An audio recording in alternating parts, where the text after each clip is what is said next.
Soyez le bienvenu au journal d'émergence d'Abidjan.net. Ce qu'on va dire, comme on le dit toujours, hein, s'il y a un problème, vous pouvez appeler le 0225 01 08 02 31. Aujourd'hui, les militants du RDR sont en train de préparer leur congrès. Tu vas un peu partout, des délégations un peu partout, pour la mobilisation des gens du RDR. Ça, c'est une très bonne chose. C'est pour ça que je demande aux uns et aux autres d'interpeller nos amis du FPI. Toujours, je les interpelle. Au lieu de passer votre temps à vous diviser, commencez aussi à faire votre mobilisation pour ne pas que demain, quelqu'un puisse dire on a volé notre victoire. Passez votre temps à vous diviser. J'ai vu dans les journaux le petit navigué Konaté en train de lutter pour colmater les brèches, mais je pense que l'essentiel doit toujours tourner autour du FPI et non pas l'intérêt personnel. Il ne faut pas demain après les élections, vous allez dire on nous a volé notre victoire, on nous a volé votre victoire, alors que vous ne faites pas de travail, vous ne faites rien pour mobiliser les gens.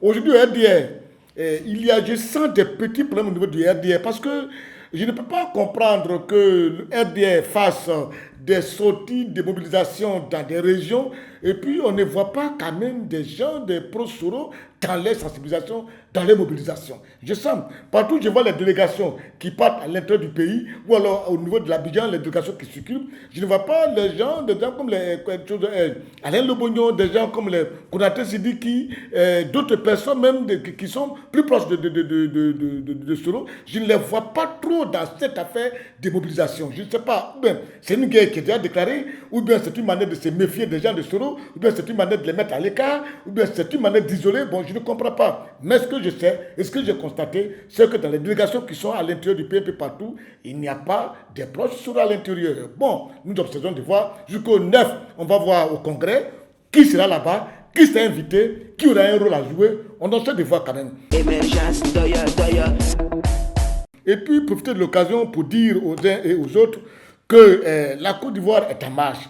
Il faut que chacun nous pense un peu à tout ce qui est en Côte d'Ivoire dans l'intérêt de la nation.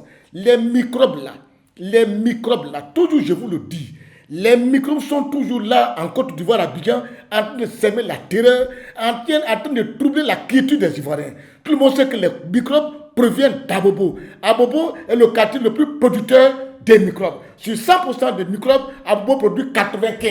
Mais pourquoi est-ce que l'État n'est pas lutté efficacement contre les microbes? Et chaque fois, on est là, les Ivoiriens sont inquiétés, ils n'ont pas la paix, ce n'est pas les syndicats qui embêtent les gens, c'est encore les microbes qui embêtent les gens. Non mais c'est chiant quoi, et c'est étonnant et c'est choquant.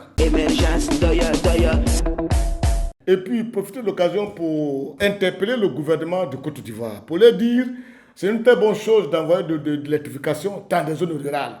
Je sais qu'au niveau d'Odiéné, dans le département de Béréban, il y a eu beaucoup de travail qui a été fait, surtout le maire d'Odiéné, Mme Nesré Batouré, qui a tout fait lutter avec ses frères, ses collègues, d'envoyer l'électrification dans la région du Nord, dans le département de Béréban. Mais les villages sont électrifiés. Mais au niveau des foyers, il n'y a pas d'électrification. Aujourd'hui, tu vas dans un coin comme Farala, comme Niamana, il y a du courant dans le coin. Mais à l'intérieur des maisons, il n'y a pas de courant. Alors, les rues sont éclairées. Les pauvres habitants n'ont pas de courant à domicile. Du coup, ils ne peuvent pas regarder des matchs de football à la télé, tout, c'est pas possible. Pourquoi? Parce qu'il n'y a pas de compteur. Mais il ne suffit pas d'envoyer l'électrification dans un village et puis ne pas demander à la CIE d'envoyer des compteurs pour que les gens puissent avoir du courant à leur domicile.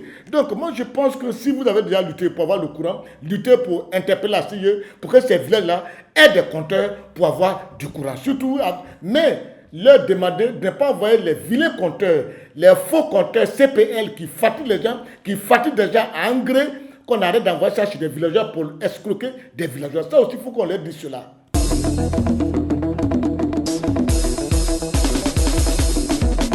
Émergence, doya, émergence, doya, émergence, doya.